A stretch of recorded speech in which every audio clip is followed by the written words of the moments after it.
Problems को bye, happiness को हाय। इस प्रोग्राम में मैं ईला आप सभी का स्वागत करती हूँ। विचार हमारे लिए बहुत ही महत्वपूर्ण है। जिस प्रकार हम सोचते हैं उस पर हमारा जीवन निर्भर करता है, उस पर हमारा भाग्य निर्भर करता है। अगर हम ये अंतर समझ पाएँ कि हम कैसा सोच रहे हैं और हमें कैसा सोचना चाहिए, अगर यह अंतर समझ में आ जाए तो हम हमारे विचारों को इम्प्रूव कर सकते हैं और अपने जीवन को सक्सेसफुल बना सकते हैं। अक्सर हम ये कहते हैं कि मैंने ऐसा सोचा पर इसमें गलत क्या सोचा। हम यह अंतर नहीं समझ पाते कि हमें क्या सोचना चाहिए था। तो इसी विषय में चर्चा करते हैं सिस्टर तृप्ति के साथ। ओम शांति सिस्टर तृप्ति। ओम शांति।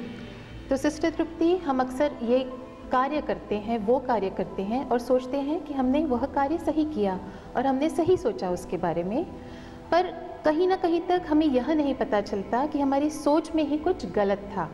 तो इसका निर्णय कैसे हो? ईला, अगर मैं आपसे कहूँ कि एक वर्ड दूंगी और आपको उस शब्द के बारे में, उस वर्ड के बारे में सोचना है 10 सेकंड तक, तो अभी मैं आपको वह शब्द दूंगी और उस शब्द के बारे में आपको सोचना है। You are so ready for this? Yes, sure. तो मेरा शब्द है ट्री, TREE, ट्री। तो सोचा आपने? जी बिल्कुल। तो आपने क्या देखा? मैंने देखा एक ट्री को, एक वृक्ष को, उस पर लगे पत्ते को, फूलों को, फलों को और उसकी ब्राउन डंगाली को। तो जब हम अपनी सोच के पैटर्न के बारे में बात करते हैं, तो अभी जैसा कि हमने देखा, मैंने कहा TREE, ट्री, इस वर्ड के बारे में सोचना है। और ईला, जैसे कि आपने क्या सोचा, तो आपने उसके इमेज को देखा, आपने उसके पिक्चर को देखा, पर उस शब्द को, उस वर्ड को, TREE, इस शब्द को नहीं देखा। यह इसलिए क्योंकि हम जानते हैं हमारा राइट ब्रेन कभी कभी एक्टिवेट हो जाता है और कभी कभी हमारा लेफ्ट ब्रेन एक्टिवेट हो जाता है। लेफ्ट ब्रेन जो लॉजिकल ब्रेन है वह नॉर्मली हमारा एक्टिवेटेड होता है, पर कभी कभी राइट ब्रेन किक स्टार्ट हो जाता है। और हमने यह भी देखा कि जब हम इमेजेस देखते हैं, जब हम पिक्चर्स देखते हैं, तो इमेजेस और पिक्चर्स मेरा नेचुरल गुण है, मेरी नेचुरल टेंडेंसी है। जबकि हम अपने मन को, अपने सोच को फोर्स करते हैं लॉजिकली सोचने के लिए। हम उसे फोर्स करते हैं कि शब्द पढ़ो, TREE, शब्द को पढ़ो, जबकि वो क्या पढ़ना चाहता है? वह पढ़ना चाहता है उसके इमेज को, उसके पिक्चर को, क्योंकि इमेज और पिक्चर उसके लिए नेचुरल है, पर शब्द उसके लिए नेचुरल नहीं है। और ईला, अब इसी बात को आगे बढ़ाते हुए अब हम जानते हैं आपको क्या करना है। तो अब आपको यह क्लियर है कि आपको वर्ड देखना है, शब्द देखना है, उसकी इमेज नहीं। इसकी इमेज नहीं देखनी इस बार। तो अब हम आपको फिर से एक शब्द देंगे, 10 सेकंड का समय देंगे और आपको देखना है शब्द को, इमेज को नहीं। और हमारा शब्द है हाउस, HOUSE, हाउस। तो आपने सोचा इस शब्द के बारे में? जी, मैंने सोचा इस शब्द के बारे में और HOUSE, हाउस का पिक्चर देखने की कोशिश की, पर दिखा मुझे असली हाउस। बहुत ही कठिन था अपने आप को रोकना और हाउस शब्द देखना रादर देन एक रियल हाउस। तो हम देख रहे हैं कितना कठिन है अपने नेचुरल टेंडेंसीज को बाय बाय कहना, उन्हें फोर्सफुली पीछे करना, और जो अननेचुरल है, माना वर्ड्स, सेंटेंसेस, थियोरी जो अननेचुरल है उसको फोर्सफुली देखना। क्या अब हम रिलेट कर सकते हैं हमारे बच्चों के साथ क्या हो रहा है? हमारी एजुकेशन सिस्टम वह किस पर बेस्ड है? हमारे एजुकेशन सिस्टम में टेक्स्ट होती है, थियोरी होती है, वर्ड्स होती है, डोमिनेशन होता है थियोरी का। तो इसका मतलब हमारा बच्चा जब भी उसकी इमेज देखना चाहता है, क्योंकि वह नेचुरल है, पर हम क्या कहते हैं, नहीं, इमेज नहीं, उस वर्ड को देखना है, उस सेंटेंस को याद रखना है, उस पैराग्राफ को रटना है, 2 × 2 = 4 रटना है। और इस रटने में या फिर इस सेंटेंसेस को याद रखने में, थ्योरी को याद रखने में क्या हो रहा है, हम फोर्सफुली उसके लॉजिकल ब्रेन माना लेफ्ट ब्रेन को डेवलप कर रहे हैं और कहीं ना कहीं उसका राइट ब्रेन जो क्रिएटिव ब्रेन है, उसकी नेचुरल टेंडेंसीज हैं, उसको कहीं ना कहीं सप्रेस कर रहे हैं। तो जब हम पढ़ाई के बारे में बात कर रहे हैं, काम के बारे में बात कर रहे हैं, वर्क के बारे में बात कर रहे हैं, तो एक नज़र डालें कि वर्क और प्ले इन दोनों में क्या फ़र्क है। वर्क में भी हम अपने फिजिकल एनर्जी को यूज़ करते हैं, मेंटल एनर्जी को यूज़ करते हैं। और अगर स्पोर्ट्स देखें जैसे कि क्रिकेट, फुटबॉल, वॉलीबॉल या किसी भी तरह का गेम, उसमें भी क्या होता है, हमारी फिजिकल एनर्जी तो कंज्यूम होती ही है, हमारी मेंटल एनर्जी की भी ज़रूरत पड़ती है। सिस्टर तृप्ति, ये जो काम है और खेल है, दोनों में ही आपने कहा कि सेम एनर्जी लग रही है और सेम फिजिकल लेबर लग रहा है। तो ऐसा क्यों होता है कि हमें काम करने में ज़्यादा थकान होती है, हमारा मन नहीं लगता, जबकि खेलने में मन भी लगता है और हमें थकान महसूस नहीं होती? आपने बिल्कुल सही सवाल किया इला। दोनों में देखा जाए तो सिमिलर तरह की एनर्जी लग रही है, जितनी फिजिकल लग रही है उतनी ही मेंटल भी लग रही है। हाँ, थोड़ा प्रोपोर्शन आगे पीछे होगा, पर अल्टीमेटली एक तरह की एनर्जी कंज्यूम हो रही है। पर अगर हम देखें, खेल क्या है, खेल या प्ले वह एक्ट है जिसे मैं करना चाहता हूँ। मैं करता इसलिए नहीं हूँ क्योंकि I have to do it. तो I have to do it is not correct, I want to do it. ये एप्लीकेबल है खेल के बारे में, प्ले के बारे में, स्पोर्ट्स के बारे में। और जबकि हम पढ़ाई देखें या वर्क देखें या काम देखें, वहाँ क्या फैक्टर आ जाता है, वहाँ have to do, want to do बहुत कम नज़र आता है, लेकिन have to do, you must do.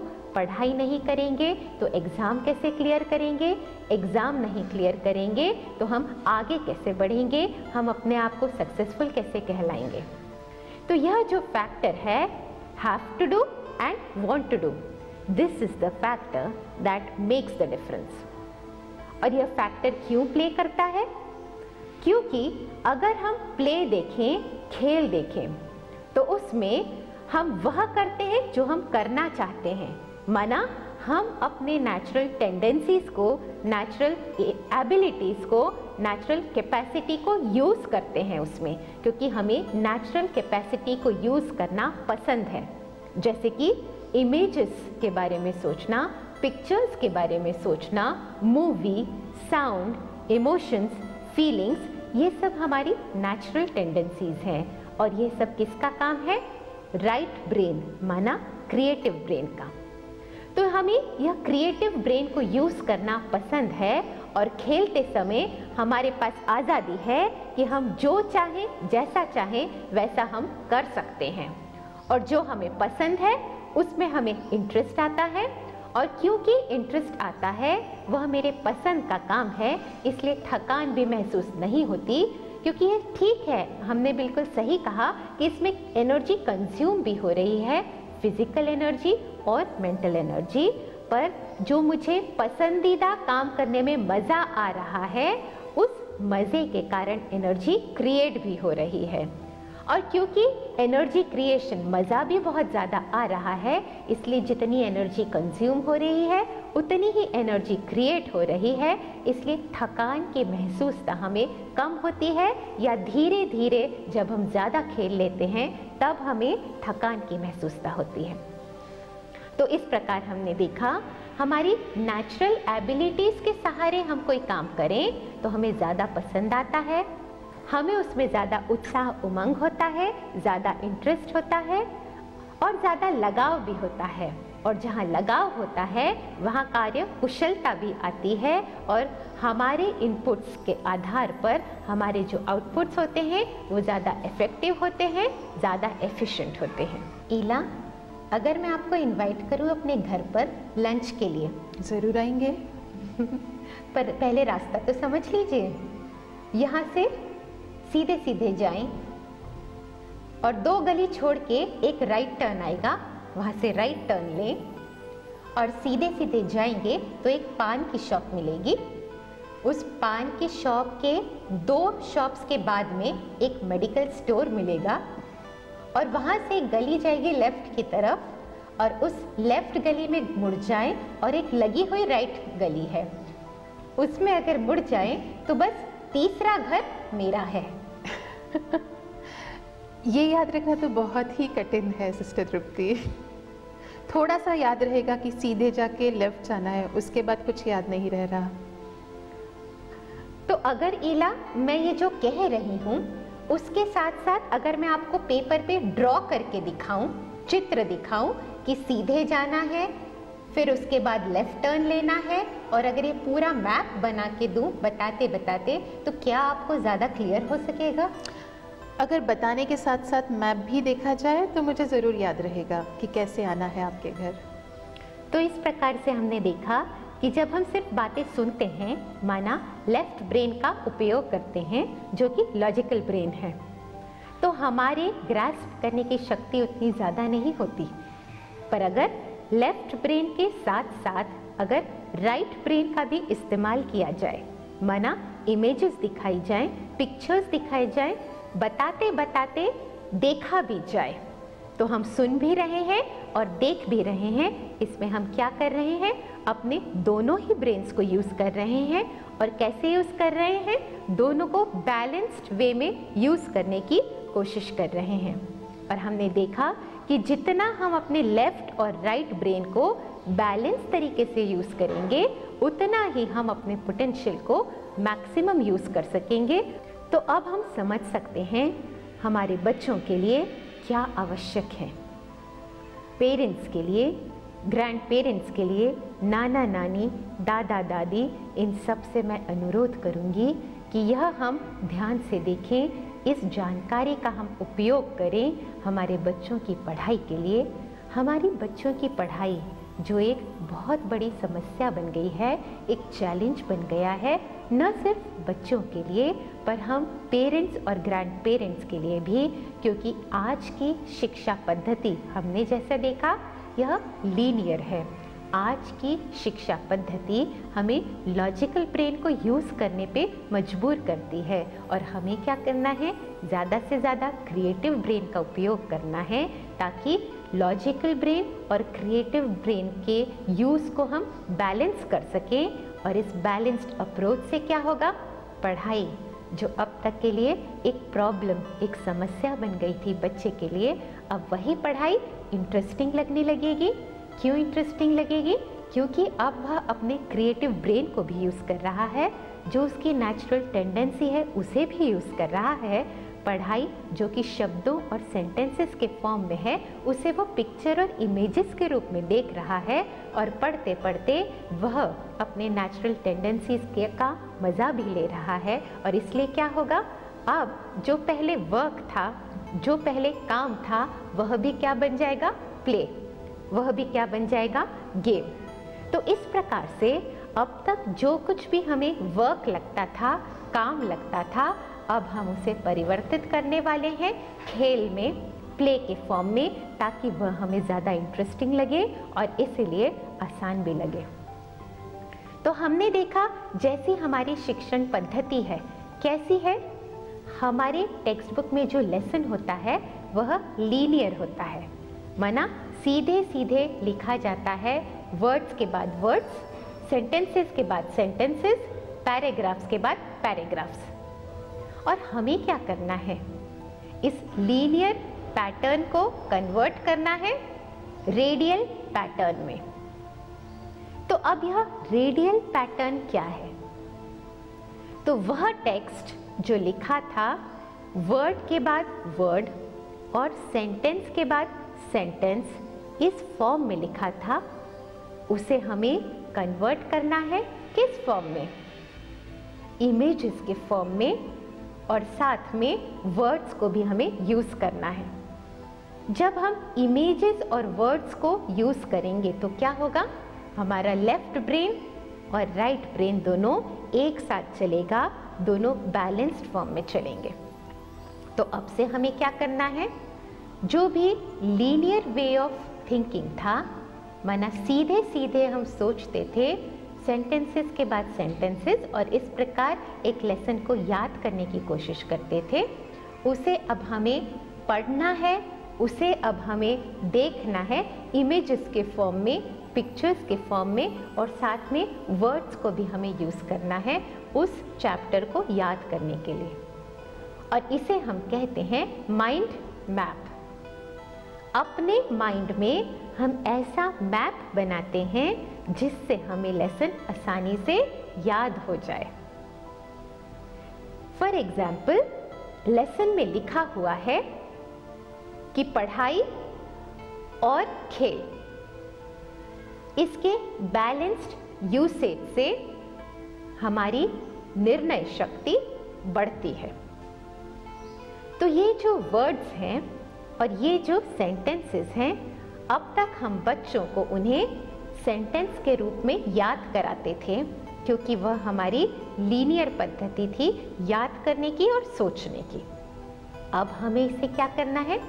थोड़े से वर्ड्स में और थोड़े से इमेजेस को यूज करके इस सेंटेंसेस को हमें याद रखना है। तो ईला, अगर हम इस सेंटेंस की तरफ गौर करें, अगर हम काम के बारे में बात करें तो आपके मन में कौन सा पिक्चर आता है? काम के बारे में सोचते ही मेरे मन में मेरे ऑफिस का पिक्चर आता है। मुझे मेरी चेयर दिखने लगती है जहाँ मैं बैठ के काम करती हूँ। तो किसी को ऑफिस नजर आएगा, बच्चों को स्कूल नजर आएगा, किसी को बुक्स नजर आएंगी, किसी को कंप्यूटर नजर आएगा। तो हमें जो भी पिक्चर एसोसिएट हम करते हैं उस वर्ड से, वो पिक्चर देखना है। और जब ईला मैं कहती हूँ प्ले, खेल, तो इस शब्द से आप क्या पिक्चर देखती हैं? इस शब्द को सोचते से ही मुझे मेरा पसंदीदा खेल याद आने लगता है। मुझे बैडमिंटन याद आने लगता है कि कैसे मैं खेलती थी, वो कोर्ट दिखने लगता है। तो किसी को बैडमिंटन याद आता है, किसी को बैडमिंटन कोर्ट याद आता है, किसी को फुटबॉल, किसी को क्रिकेट। ऐसा कोई भी इमेज हमारे मन में आ सकता है। तो अभी हमने इस सेंटेंस के दो शब्द पकड़े, खेल, जिसकी हमने एक इमेज बनाई, और पढ़ाई, इसकी हमने एक दूसरी इमेज बनाई। और लेसन में क्या लिखा है? इन दोनों को बैलेंस्ड वे में यूज करना है। और जब हम बैलेंस बोलते हैं तो मन में कौन सा पिक्चर आता है? तराजू का। तराजू का। तो अभी हमको विजुअलाइज करना है कि तराजू के एक पल्ले में खेल है और दूसरे पल्ले में पढ़ाई या काम है। और इस सेंटेंस के आगे क्या लिखा है? अगर खेल और काम या पढ़ाई को बैलेंस्ड तरीके से यूज किया जाए तो निर्णय शक्ति बढ़ती है। तो सिस्टर तृप्ति, इसका यह अर्थ हुआ कि हम जब बच्चों की पढ़ाई कराएं, उन्हें सेंटेंसेस याद कराएं, तो इसका एक माइंड मैप बनाएं, ताकि इमेजेस बनाएं उसकी, और उन इमेजेस को वर्ड्स के साथ रिलेट करके उनको दिखाएं। तो इससे उनके मन में ये हरदम के लिए रह जाएगा और उनके लिए पढ़ाई आसान हो जाएगी। बिल्कुल सही है। तो जैसे कि हमने जाना, हमारा ब्रेन एक इंस्ट्रूमेंट है। इस ब्रेन को यूज कैसे करना है अपना जीवन सुखी बनाने के लिए, अपना जीवन आसान बनाने के लिए, यह चॉइस हमारे पास है। और अगर हम बच्चों की पढ़ाई के बारे में बात करें तो बच्चों की पढ़ाई हम आसान कैसे बना सकें, उनके लिए भी और हमारे लिए भी यह हमारे लिए सोचना आवश्यक है। और अगर हम इस प्रकार की पद्धति माइंड मैप का उपयोग करके देखेंगे तो हम यह जानेंगे कि इस प्रकार इमेजेस के साथ साथ वर्ड्स अगर हम देखने की कोशिश करेंगे तो हमें ज़्यादा आसानी होगी बच्चों को पढ़ाई करने में। सिस्टर तृप्ति ने आज हमें महत्वपूर्ण जानकारी दी। इन्होंने हमें बताया कि हमारी थिंकिंग लीनियर न होके रेडियल होनी चाहिए, क्योंकि हमारे ब्रेन का भी आकार रेडियल है। अर्थात बच्चे जब पढ़ाई करें तो उन्हें लॉजिकल ब्रेन और क्रिएटिव ब्रेन दोनों का उपयोग करना चाहिए, और जो भी याद कर रहे हैं, पढ़ाई कर रहे हैं, सेंटेंसेस वर्ड के साथ एक मैप बनाएं, उसके साथ इमेजेस और वर्ड्स को लिंक करें, तो वह चीज़ हरदम के लिए उनके साथ रहेगी। हम आशा करते हैं कि आज ये जानकारी आपके बहुत काम आए और आप इसको अपनी रोज़मर्रा के जीवन में अपनाएं। इन सभी बातों के लिए हम शुक्रिया अदा करते हैं सिस्टर तृप्ति का। थैंक यू सिस्टर तृप्ति। आज के लिए इतना ही, हम फिर मिलेंगे, तब तक के लिए ओम शांति।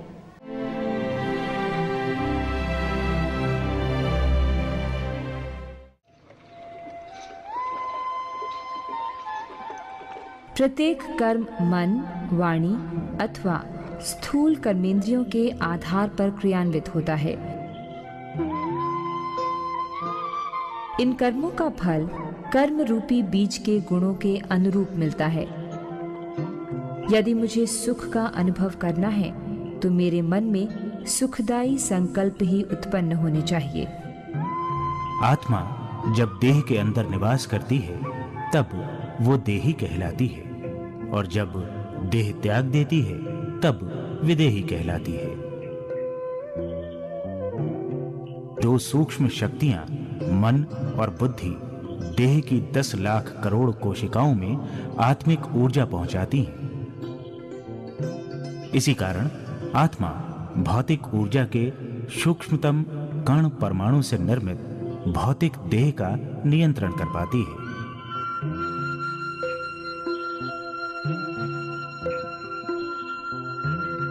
मन एवं बुद्धि की ऊर्जाएं नर्वस सिस्टम एवं एंडोक्राइन सिस्टम के माध्यम से कोशिकाओं को प्राप्त होती है।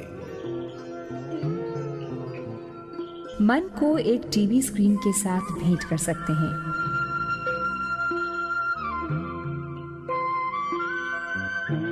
जब बुद्धि द्वारा विजुअलाइजेशन करते हैं तब उस चित्र में दर्शाए हुए व्यक्ति, वस्तु व परिस्थिति का अनुभव मन में होता है।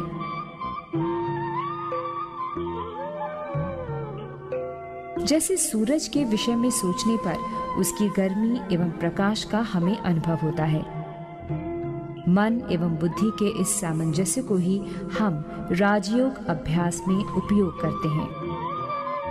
परमात्मा एवं आत्माओं का रूप एक सा अति सूक्ष्म प्रकाश पुंज है।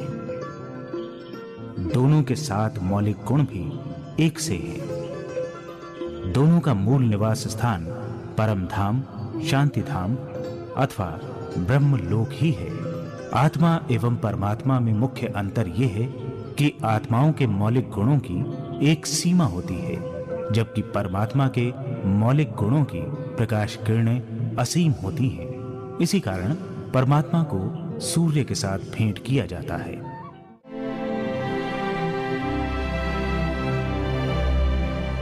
मैं एक समाज सेविका हूँ, समाज सेविका, और लॉयनेस से समाज के और भी सामाजिक संस्थाओं से जुड़ी हूँ। उसी के साथ लॉयनेस से भी मैं जुड़ी हुई हूँ। मैं ब्रह्म कुमारी के ज्ञान में अभी अभी आई हूँ। मुझे कुछ ही समय यहाँ पर आए हुए हुआ है, पर इनके विचारों से मैं बहुत प्रभावित हुई।